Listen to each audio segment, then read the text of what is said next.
Hi guys, welcome to Anushala by Anushri. This is the third lecture for class 9 civics chapter number 4, working of institutions. And in this lecture we are going to study about executives. In our previous lecture we have studied parliament or you can say legislature in a very detailed manner, जहाँ पर हमने parliament के functions देखे, parliament की ज़रूरत क्या है या हम उसको एक important institution क्यों कहते हैं ये हमने देखा है ना. Then we have studied about the two houses of parliament, Lok Sabha and Rajya Sabha. दोनों के पावर्स में अगर हम देखें तो हमें लगता है कि राज्यसभा जो है उसके power as compare to Lok Sabha थोड़े से कम है, ठीक है. बट दैट डजंट मीन्स कि राज्यसभा के पावर कहीं पर भी नहीं है ना.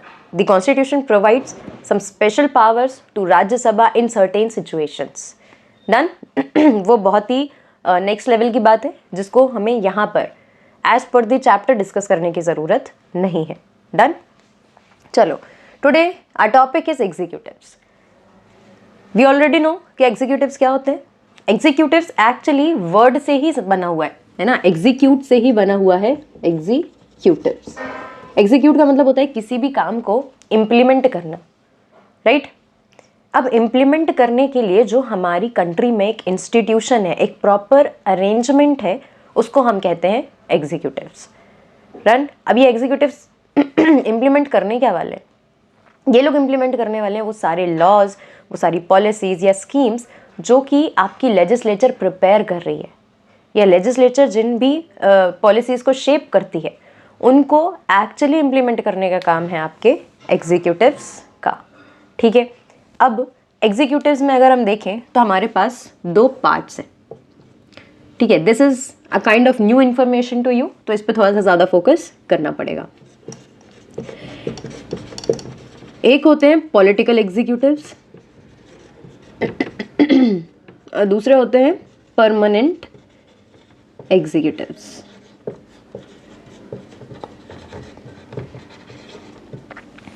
ठीक है. नाउ आपके मन में क्वेश्चन आना चाहिए कि अभी तक इससे पहले हमने जितनी भी बार एग्जीक्यूटिव्स के बारे में पढ़ा है तो आपने सिर्फ prime minister, ministers, council of ministers इन्हीं के बारे में बताया है, राइट. अब ये पॉलिटिकल एग्जीक्यूटिव्स और परमानेंट एग्जीक्यूटिव्स क्या है? ये एग्जीक्यूटिव्स के दो पार्ट्स हैं. मतलब एग्जीक्यूट करने के लिए भी हमें दो डिफरेंट अथॉरिटीज़ की ज़रूरत पड़ी, राइट. अब जो आपको अभी तक मैंने prime minister, council of ministers, ministers बताया, ये सारे के सारे एक्चुअली आपके पॉलिटिकल एग्जीक्यूटिव्स हैं. और इसके बाद जो आपके आईएएस हैं, ठीक है, या आपके दूसरे सिविल सर्वेंट्स जो है, ठीक है, जो आईएएस से नीचे हैं, ये हैं आपके परमानेंट एग्जीक्यूटिव्स, राइट. देखो, पॉलिटिकल एग्जीक्यूटिव्स को समझते हैं.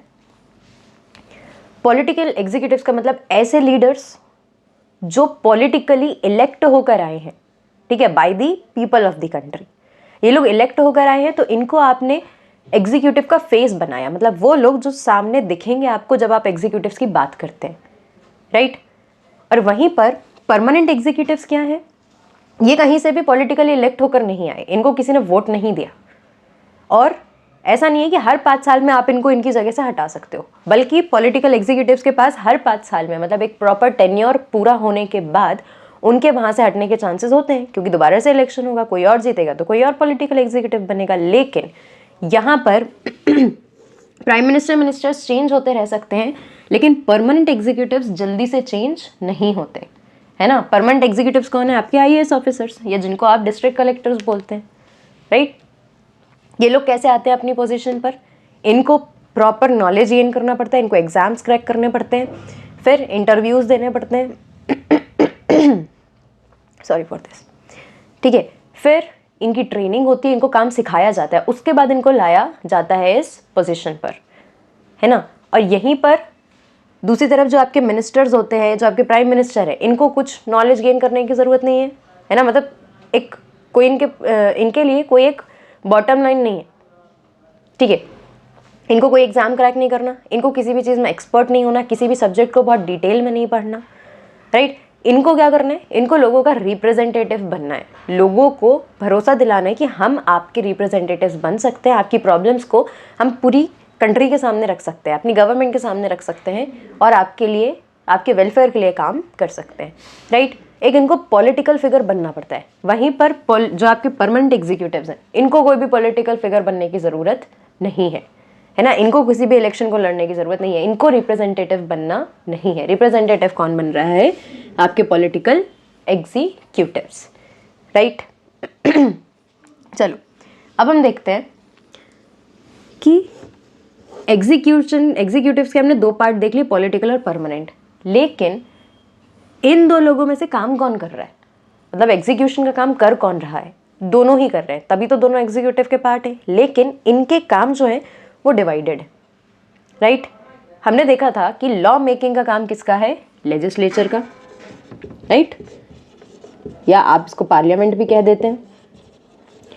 अब लेजिस्लेचर या पार्लियामेंट जो है, जब ये लॉ मेकिंग कर रही है तो बहुत ही ज़्यादा डिटेल्ड लॉ मेकिंग यहाँ पर नहीं होती, राइट।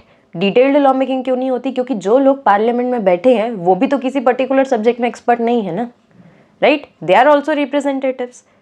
अब even you must have seen, बहुत सारे पॉलिटिशियंस हैं, बहुत सारे मिनिस्टर्स जो हैं, वो प्रॉपर उनकी एक बेसिक एजुकेशन या जो हायर एजुकेशन है वो भी उनकी पूरी नहीं हुई होती, ठीक है, तो भी वो रिप्रेजेंटेटिव्स बने, तो भी वो कई साल तक पॉलिटिक्स में इन्वॉल्व रहते हैं। डजंट मीन्स कि उनको, वो इतने एलिजिबल हैं कि किसी भी एक पर्टिकुलर लॉ को बहुत ही डिटेल में बना पाएंगे, ठीक है। लेकिन यहीं पर ये जो लोग हैं, ये हर चीज़ को बहुत डिटेल में पढ़कर आए होते हैं, ठीक है, इनको पूरे सब्जेक्टिव नॉलेज होती है, राइट। तो किसी भी पॉलिसी को सही तरीके से बनाया जा सकता है कैसे, इसका आइडिया इन लोगों को होता है। लेकिन again they are the part of executives, not parliament, right. तो यहाँ पर काम कैसे होता है, जब भी पार्लियामेंट किसी भी पॉलिसी को बनाती है तो एक स्केलेटन फॉर्म में बनाएगी। किस फॉर्म में बनाएगी, स्केलेटन फॉर्म। जैसे स्केलेटन होता है आपकी बॉडी में हड्डियों का एक ढांचा, अब उसके बाद जो आपकी बॉडी में जितना भी आपकी बॉडी के जितने भी दूसरे ऑर्गन्स हैं वो उस स्केलेटन में फिट हैं, राइट। फिर उस स्केलेटन के बाद आपकी बॉडी में जितने भी मसल्स हैं, जितने भी नर्व्स हैं, जो ब्लड सर्कुलेशन हो रहा है, ये सारा का सारा क्या है, डिटेलिंग है, ठीक है। तो ये डिटेलिंग कौन देगा हमको, ये डिटेलिंग हमको एग्जीक्यूटिव से ही मिलती है, राइट। एग्जीक्यूटिव से कैसे मिलेगी, इनसे तो नहीं मिल सकती, क्योंकि अगेन इनको बहुत ज़्यादा डिटेल्ड नॉलेज किसी भी पर्टिकुलर फील्ड के बारे में नहीं है, ठीक है। तो ये डिटेलिंग कौन देता है, सीनियर आईएएस ऑफिसर्स, ठीक है। आईएएस ऑफिसर अगर आप बनते हैं तो उसमें सबसे ऊंची पोस्ट या जो सबसे हायर पोस्ट है वो कौन सी होती है, सेक्रेटरी, ठीक है। और ये जो सेक्रेटरी है इसी का काम होता है ये प्रॉपर डिटेलिंग प्रोवाइड करना, ठीक है। तो इंडिविजुअल मिनिस्ट्रीज के पास क्या होते हैं, सेक्रेटरीज होते हैं, जो पूरी की पूरी डिटेल्स प्रोवाइड करते हैं किसी भी पॉलिसी को, है ना। आप देखते हैं कई बार अगर आपने लोकसभा या राज्यसभा की प्रोसीडिंग्स देखी होंगी, ठीक है, या आपने देखा होगा कि किस तरीके से वहाँ पर डिस्कशन होता है, तो आप देखते हैं कि इंडिविजुअल जो पार्लियामेंटेरियन होता है, जो मेंबर ऑफ पार्लियामेंट है, वो खड़े होकर कुछ पेजेस को लेकर आते हैं, कुछ फैक्ट्स को रीड आउट करते हैं। आपको क्या लगता है ये फैक्ट्स जो हैं, ये जो डिटेल्स लेकर आते हैं, ये लोग खुद निकालते होंगे, नहीं, इतना ही नॉलेज होता तो ये भी आईएएस होते हैं, गेटिंग। तो ये लोग क्या करते हैं, इनको बेसिक टॉपिक समझ जाता है, ठीक है, इनको ये पता होता है कि लोगों के सामने रिप्रेजेंट कैसे करना है, बात किस तरीके से करनी है, राइट। लेकिन जो भी डिटेल्स प्रोवाइड करते हैं, जो भी फैक्ट्स उनको प्रोवाइड किया जाता है, जितने सर्वे के डेटा जो होते हैं वो प्रोवाइड करते हैं कौन, सेक्रेटरीज, राइट, ठीक है। तो यहाँ पर क्या होता है, ये लोग लोगों के सामने एग्जीक्यूटिव का चेहरा है, और ये लोग जो हैं परमानेंट एग्जीक्यूटिव जो हैं, ये एक्चुअली काम करने वाले हैं in the back side, right. तो अब अगर लेजिस्लेचर की तरफ से, चलो एक एग्जाम्पल की मदद से समझेंगे। लेजिस्लेचर ने, पार्लियामेंट ने एक लॉ बनाया कि क्या एग्जाम्पल दूं, पार्लियामेंट ने एक लॉ बनाया कि हर मोहल्ले में या हर एक वार्ड में एक कोई भी कोना ऐसा नहीं होना चाहिए जहाँ पर क्या ना हो, स्ट्रीट लाइट ना हो, ठीक है, मतलब कोई भी ऐसा पार्ट ऐसे किसी भी वार्ड में नहीं होना चाहिए जहाँ पर नाइट में या अंधेरा होने पर वो एकदम ही डार्क रहे।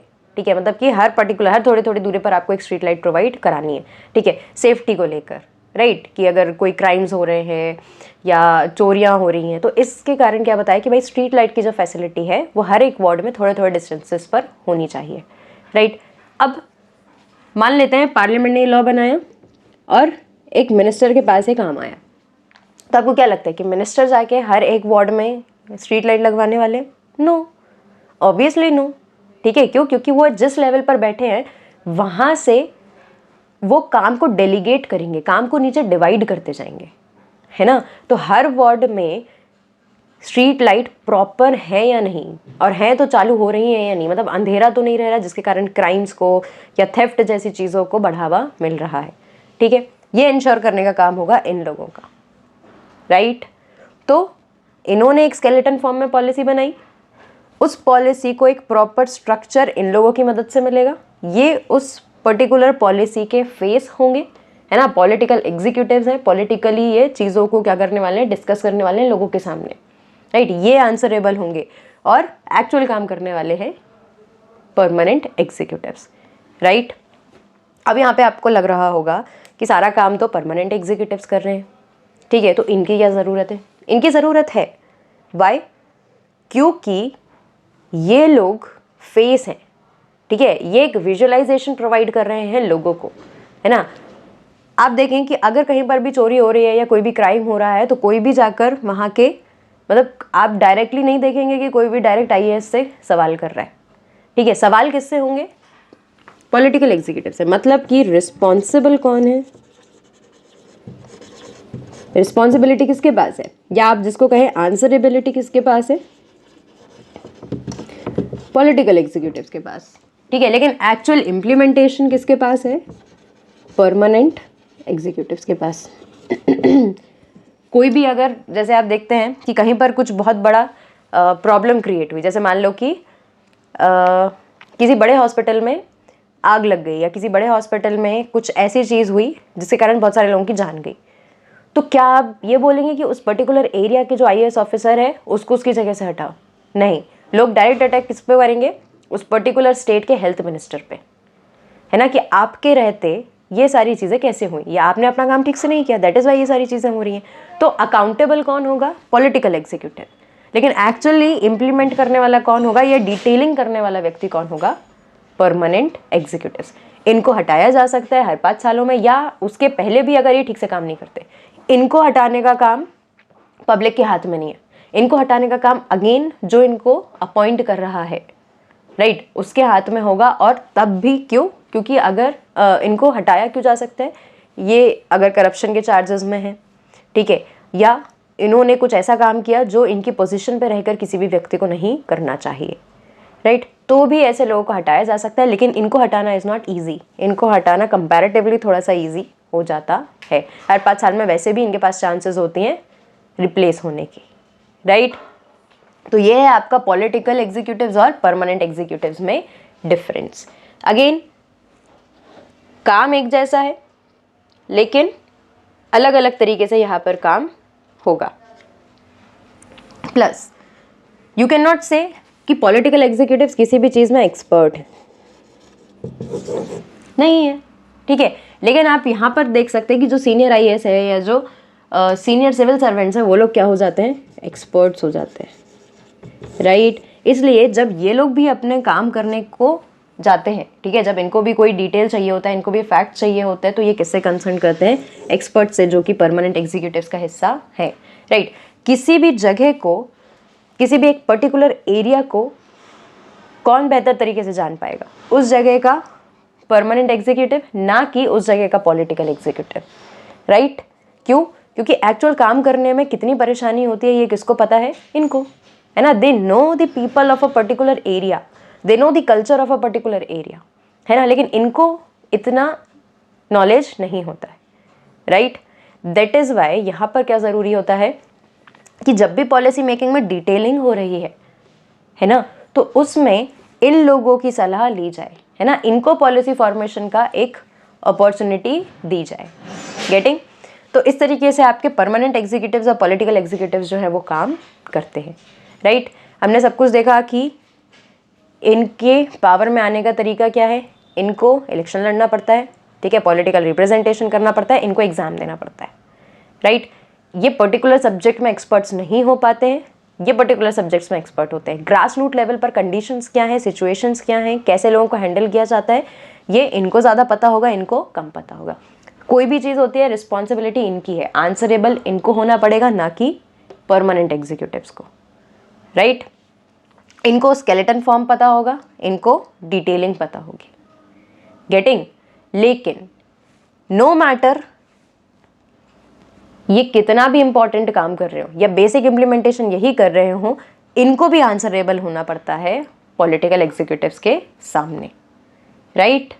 मतलब अगर आप परमानेंट एग्जीक्यूटिव का एक हिस्सा हैं तो भी आप अपने से ऊपर वाली मिनिस्ट्री जो है या आपके ऊपर वाले जो पॉलिटिकल एग्जीक्यूटिव्स हैं उनको आप आंसरेबल रहते हैं, ठीक है। ऐसा नहीं है कि इनके पास रिस्पॉन्सिबिलिटी है, इनको अकाउंटेबिलिटी है, तो आपको किसी को भी जवाब नहीं देना, आप अपनी मनमानी कर सकते। These executives also have a particular boundary, इनके पास भी एक लिमिट है जिस तक ये काम कर सकते हैं और जहाँ तक इनकी रिस्पॉन्सिबिलिटी बनती है, राइट। अपनी मर्जी से अगर ये काम करते हैं तो इनको भी पॉलिटिकल एग्जीक्यूटिव्स को जवाब देना पड़ता है, right. So this is all about political executives and permanent executives. Done. Then हमने देखा इनको तो एग्जाम दे के आना पड़ेगा, ठीक है, और धीरे धीरे करके प्रमोशन होगा, हाईएस्ट पोजीशन होगी सिनियर आईएएस ऑफिसर, जो कि बन जाते हैं सेक्रेटरीज, और फिर इन लोगों की पॉलिसी फॉर्मेशन में डिटेलिंग में हेल्प करते हैं। Now coming to the political executives, इनको थोड़ा सा और डिटेल में हमको पढ़ना पड़ेगा। चलो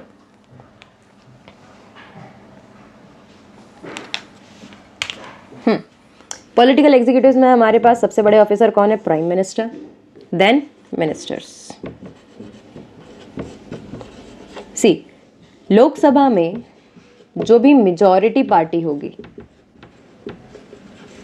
लोकसभा में मेजॉरिटी मतलब मोर देन 50%, आधे से ज़्यादा, ठीक है, 50% या 51% जिसको आप बोल रहे हैं, वो होगी आपकी मेजॉरिटी पार्टी, राइट। अब ये मेजॉरिटी पार्टी का जो लीडर होगा वो बन जाएगा प्राइम मिनिस्टर, ठीक है। और हमने देखा कि एग्जीक्यूटिव्स के पास होगी डुअल मेंबरशिप। कौन से एग्जीक्यूटिव के पास डुअल मेंबरशिप है, सिर्फ और सिर्फ पॉलिटिकल एग्जीक्यूटिव्स के पास, इनके पास डुअल मेंबरशिप नहीं है, ठीक है। ये सिर्फ और सिर्फ परमानेंट एग्जीक्यूटिव्स का हिस्सा कहलाएंगे। देन देखो अब यहाँ पर क्या हो रहा है कि ये जो प्राइम मिनिस्टर बनेगा ये कौन होंगे, लोकसभा में जिस भी पार्टी को मेजॉरिटी नंबर ऑफ सीट्स मिली हैं उसके लीडर बन जाएंगे प्राइम मिनिस्टर। अब प्राइम मिनिस्टर बने तो इनकी ही पार्टी के जो दूसरे मेंबर्स हैं उनको बना दिया जाएगा अलग अलग मिनिस्ट्री का हेड, जिसको आप कहेंगे मिनिस्टर, ठीक।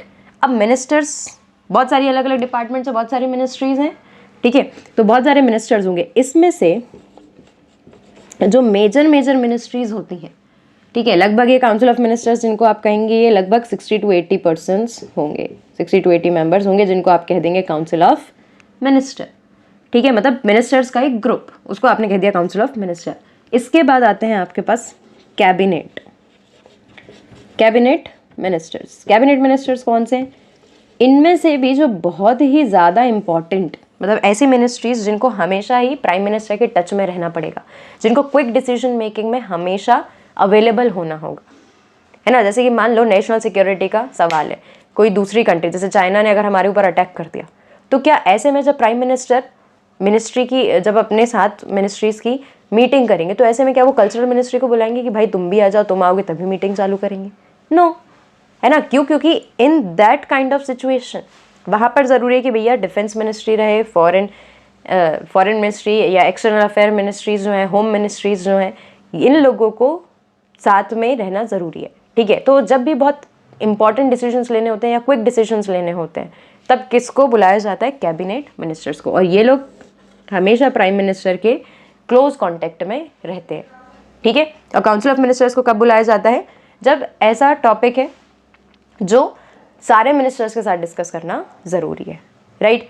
अब इन तीन के अलावा भी हमारे पास कुछ मिनिस्टर्स और होते हैं, मतलब कुछ और कैटेगरीज हैं, ठीक है। जैसे कि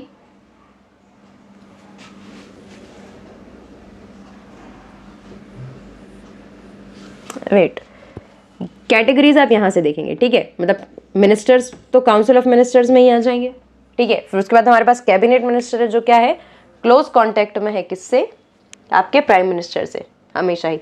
और कैबिनेट मिनिस्टर में लगभग कितने मेंबर्स होंगे, अराउंड 20 to 25, राइट, ठीक है। इवन आप ये भी पता लगा सकते हैं कि कौन सी मिनिस्ट्रीज को कैबिनेट मिनिस्ट्री में या कैबिनेट मिनिस्टर्स में इंक्लूड किया जा सकता है, ठीक है। देन इसके बाद दूसरी कैटेगरी होती है minister of state with independent charges.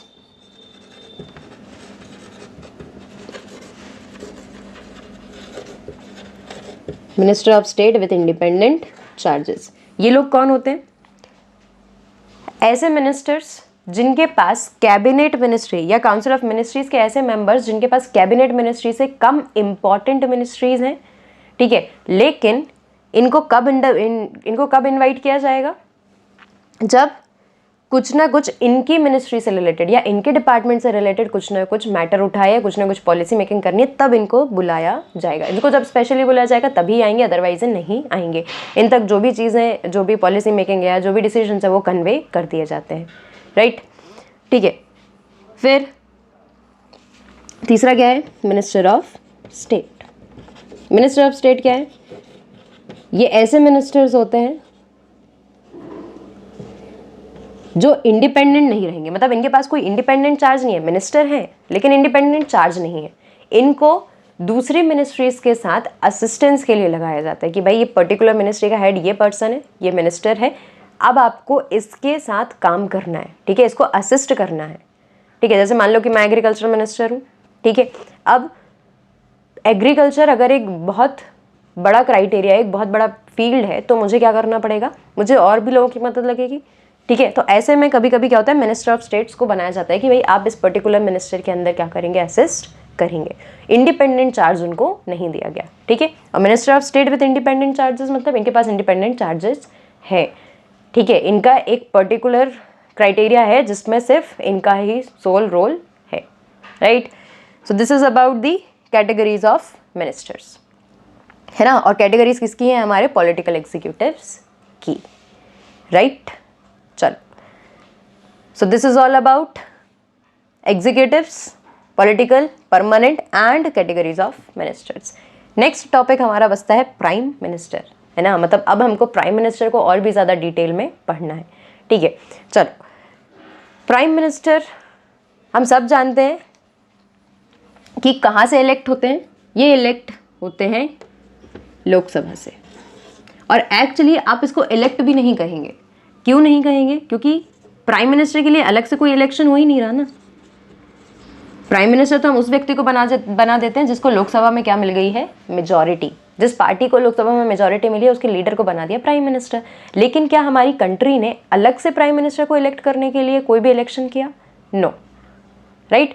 Lok Sabha में जिसको मेजॉरिटी मिलेगी उसके लीडर को बना दिया जाएगा प्राइम मिनिस्टर। कौन बना देगा? प्रेसिडेंट ऑफ इंडिया, ठीक है। प्रेसिडेंट ऑफ इंडिया अपॉइंट करेंगे प्राइम मिनिस्टर को। लेकिन क्या अपनी मर्जी से कर सकते हैं? नो, ठीक है। जैसे मान लो कि एक पर्सन है, मान लेते हैं कि ये प्रेसिडेंट, ठीक है।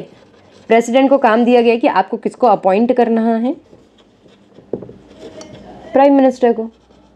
लेकिन ऐसा नहीं ना कि प्रेसिडेंट का मन आए कि हाँ ये पर्सन अच्छा है, इसको प्राइम मिनिस्टर बना दो। नो, ऐसा नहीं हो सकता। किसको प्राइम मिनिस्टर बना, मतलब एक तरीके की फॉर्मेलिटी है, किसको प्राइम मिनिस्टर बनाना पड़ेगा?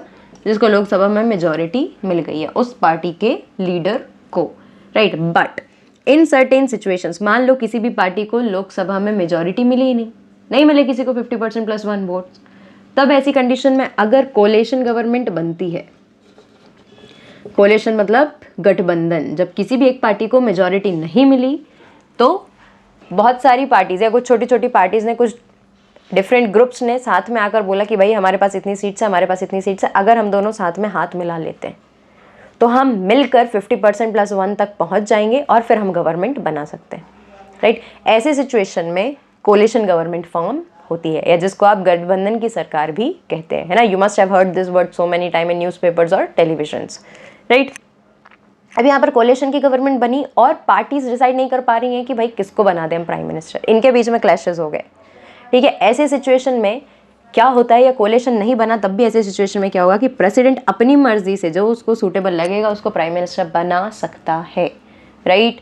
और अगर प्रेसिडेंट ने एक पर्सन को प्राइम मिनिस्टर अपॉइंट कर दिया गया है तो प्राइम मिनिस्टर को, जो भी पर्सन प्राइम मिनिस्टर बन रहा है उसको लोकसभा में कॉन्फिडेंस लेना पड़ेगा, मतलब उसको लोकसभा में मेजॉरिटी लेनी पड़ेगी after being appointed as a prime minister. Done, ठीक है। तो ये काम किसका है, प्रेसिडेंट का। लेकिन मोस्ट ऑफ द टाइम ये कंडीशन जो है कि प्रेसिडेंट को एक अपनी मर्जी से किसी भी पर्सन को प्राइम मिनिस्टर अपॉइंट करना है, ऐसा बहुत ही रेयर होता है, राइट। जनरली लोकसभा में क्या मिल जाती है, मेजॉरिटी, और अगर नहीं मिलती है तो कोलिशन गवर्नमेंट फॉर्म होती है। गेटिंग? तो प्राइम मिनिस्टर के लिए अलग से इलेक्शन नहीं किया हमने, है ना, जिसको लोकसभा में मेजॉरिटी मिली वो बन गया प्राइम मिनिस्टर, राइट। अब प्राइम मिनिस्टर को आप एक और नाम से जानते हैं, हेड ऑफ द गवर्नमेंट। कौन होगा, प्राइम मिनिस्टर। लेकिन हेड ऑफ द स्टेट कौन होगा, प्रेसिडेंट।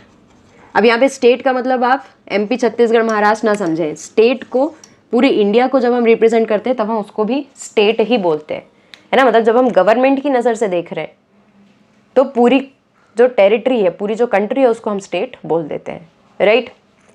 तो कंफ्यूज नहीं होना है, हेड ऑफ द स्टेट बोलेंगे हम प्रेसिडेंट को, मतलब पूरी कंट्री का हेड कौन है, प्रेसिडेंट। लेकिन गवर्नमेंट का हेड कौन है, प्राइम मिनिस्टर, है ना। गवर्नमेंट का हेड मतलब ये जो आपके एग्जीक्यूटिव जो है इनका हेड होगा आपका प्राइम मिनिस्टर, राइट। और पूरी कंट्री का हेड या हेड ऑफ द स्टेट आप किसको बोल देंगे, प्रेसिडेंट, राइट। अब देखो यहाँ पर एनसीईआरटी में एक कंपैरिजन दिया है प्राइम मिनिस्टर में और प्रेसिडेंट में, ठीक है, कि मतलब प्राइम मिनिस्टर की पावर्स क्या है, प्रेसिडेंट की पावर क्या है, दोनों में से कौन ज़्यादा पावरफुल आपको लगता है, राइट। तो एक ये कंपैरेटिव स्टडी है, ये कंपैरेटिव स्टडी देखनी पड़ेगी हमको।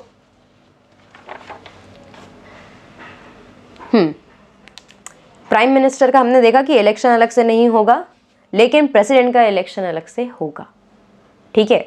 चलो अब इस कंपैरेटिव स्टडी के लिए थोड़ा सा स्पेस बनाते हैं।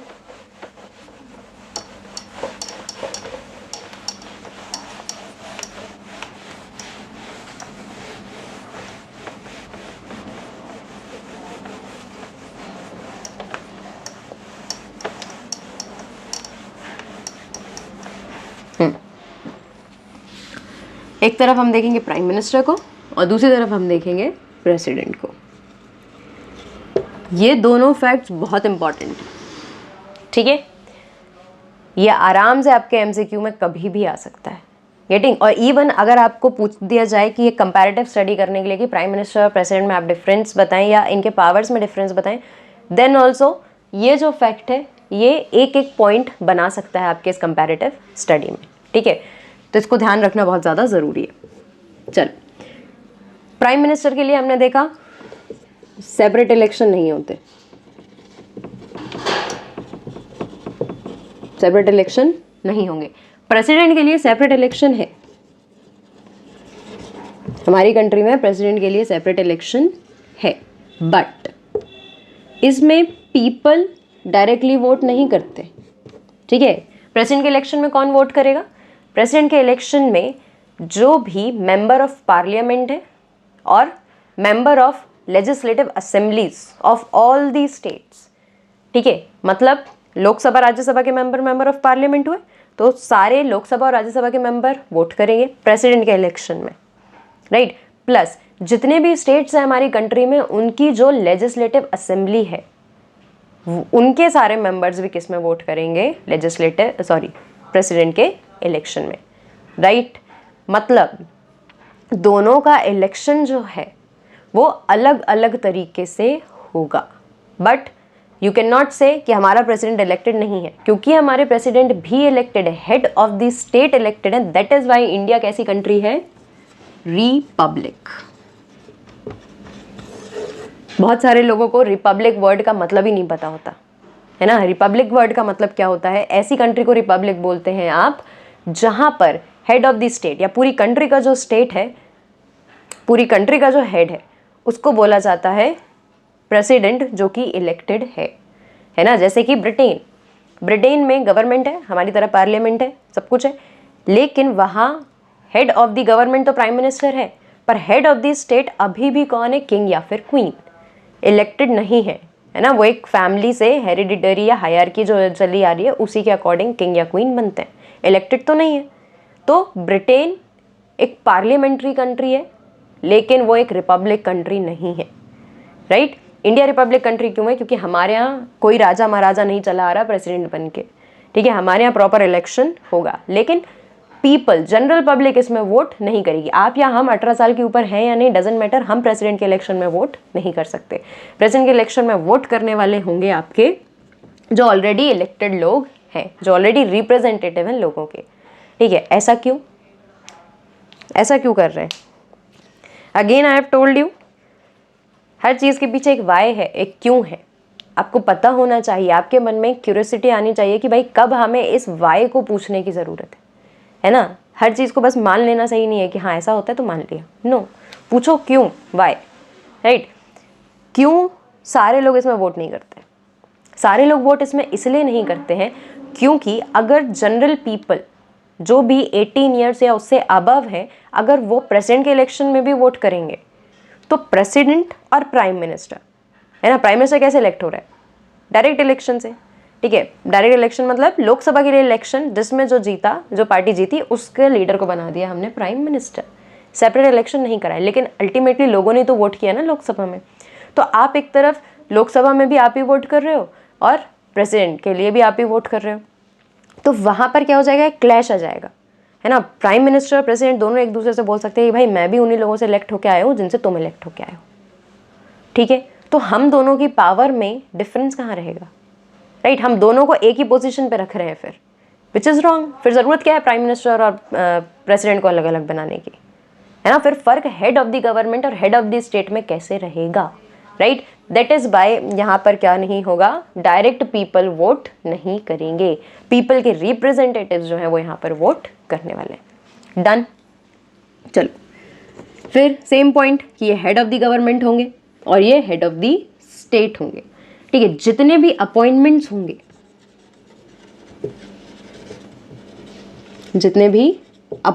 होंगे, अब अपॉइंटमेंट्स किसके? अभी हमने देखा था कि प्राइम मिनिस्टर को कौन अपॉइंट करेगा? प्रेसिडेंट।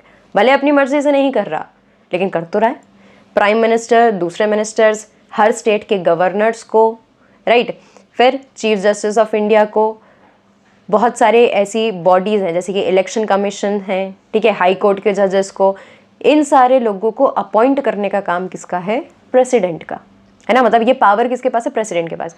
प्राइम मिनिस्टर किसी को अपॉइंट नहीं करेंगे, है ना। इवन प्राइम मिनिस्टर बनने के बाद जो बाकी मिनिस्टर्स बनेंगे, है ना, जो काउंसिल ऑफ मिनिस्टर्स है, कैबिनेट मिनिस्टर्स है, इन सबको भी अपॉइंट करने का काम प्रेसिडेंट का है। भले वो किसकी सलाह पर बनाएंगे? प्राइम मिनिस्टर की, लेकिन अपॉइंट किसके नाम पर होगा? President, right. देन इसके बाद जितने भी मेजर डिसीजंस होंगे,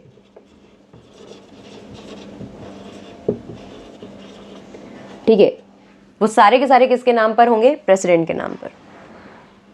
कैसे?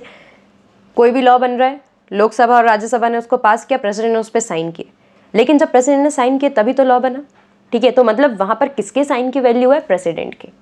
किसके नाम पर यहाँ पर वो लॉ बन पाया है? प्रेसिडेंट के नाम पर, राइट। आप चाइना के साथ, आप पाकिस्तान के साथ, बांग्लादेश के साथ, भूटान के साथ, किसी भी कंट्री के साथ आप क्या कर रहे हैं? कोई भी ट्रीटी साइन कर रहे हैं, कोई भी एग्रीमेंट साइन कर रहे हैं, किसके नाम पर होगा? प्रेसिडेंट।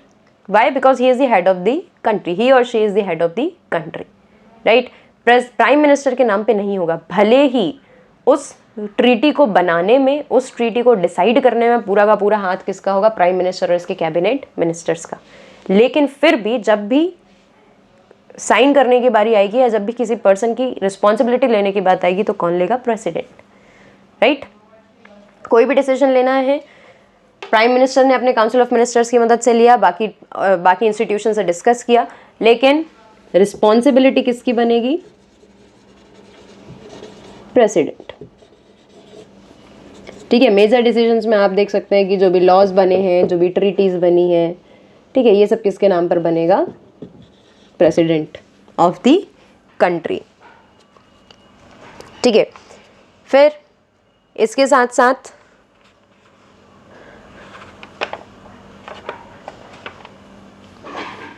अगर हम प्राइम मिनिस्टर के बारे में देखते हैं, प्राइम मिनिस्टर्स हेड करता है कैबिनेट को, हेड्स दी कैबिनेट।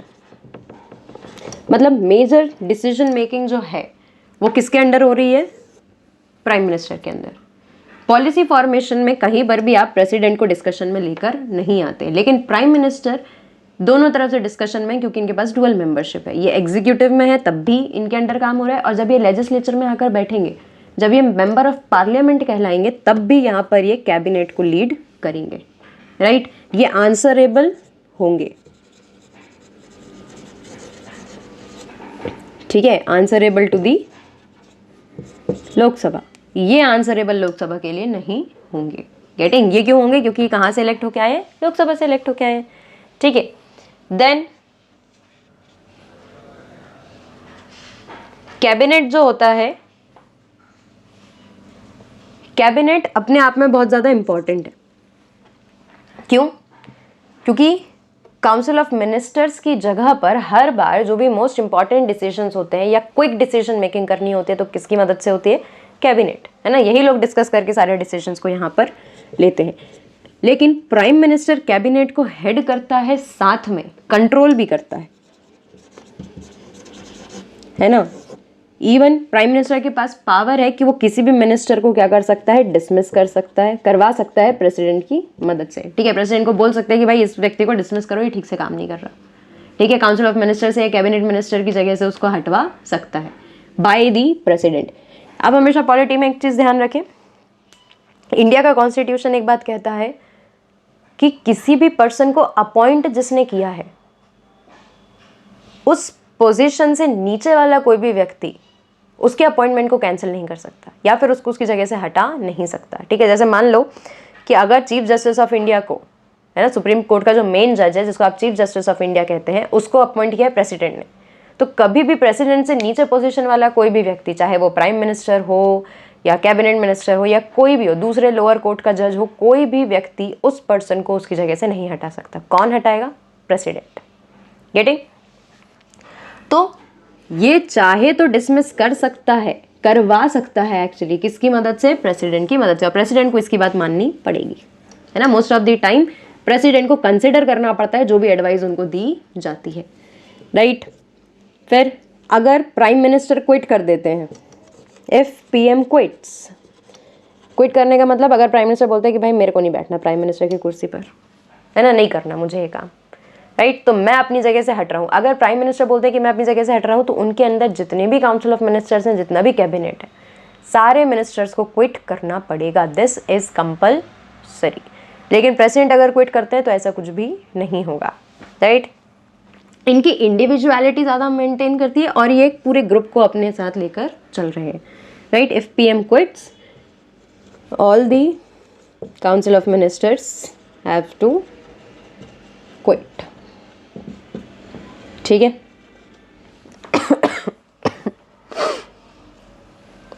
फिर प्रेसिडेंट जो है ये सारी डिफेंस फोर्सेस के क्या होंगे?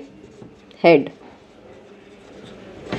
मतलब जितनी भी डिफेंस फोर्सेस काम कर रही हैं उन सब का हेड किसको बताया जाएगा? मतलब सारी डिफेंस फोर्सेस को एक साथ लाया जाएगा और उनका हेड किसको बताया जाएगा? प्रेसिडेंट को।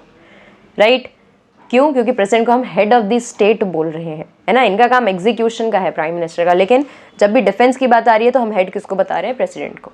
Right, so this is all about the powers of president and prime ministers.